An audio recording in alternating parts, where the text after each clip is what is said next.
Ukoliko imate ljubimca u svom domu, znate da sezona linjenja može biti problematična i naporna. Obično se ljubimci linjaju 2 puta godišnje po otprilike mesec dana i to u aprilu i oktobru.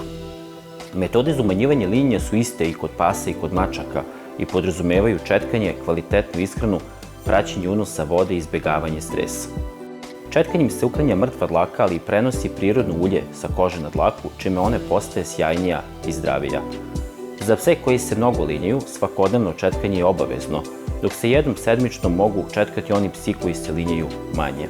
Mačke obično same održavaju svoje krzno čistim i negovanim, ali u ovom periodu čak i njima treba pomoć. U toku sezonja linjenja preporučljivo je da je redovno četkate kako biste uklonili opadu dlaku sa njenog tela. Psi sa alergijama skloniji su linjenju i zato je tada važno da hrana bude kvalitetna i pažljivo odabrana. Ta hrana treba da sadrži kvalitetno meso, kao što je meso ribe, bogato omega-3 masnim kiselinama koje pomažu u ublažavanju zapaljenja i svraba kože. Alergije mogu nastati i kao posljedica upale paranalne žlezde.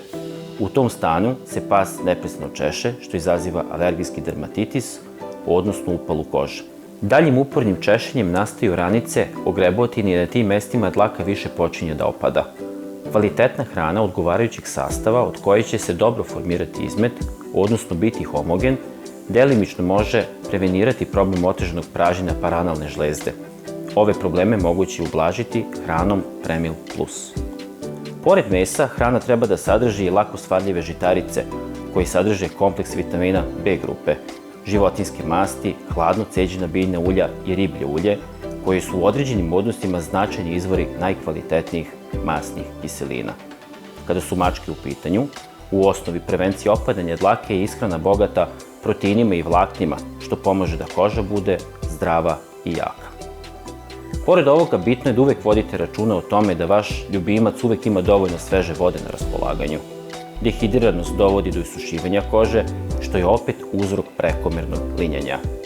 Mačke retko svojevoljno unose preporučljivu količinu vode u toku dana i zato bi ih na to trebalo stimulisati. Rasporedite nekoliko posudica sa vodom po kući i nabavite malu električnu fontanu u kojoj žubori voda, jer nijedna maca neće propustiti priliku da se poigra sa vodom koja poskakuje. Takođe ne zaboravite sredstva za prevenciju i eliminaciju buva i krpelja. Ujedi buvi iritiraju kožu, pa se psi i mačke sa buvama neprestano češu i ližu i od toga im dlaka više opada. Ljubimcima koji su pod stresom, dlaka može obilno opadati, zato izbegavajte velike i nagle promene i negativne stimulanse, poput galame, buke i gužve, kako ljubimac ne bi bio bez preke potrebe uznemiren i uplašen.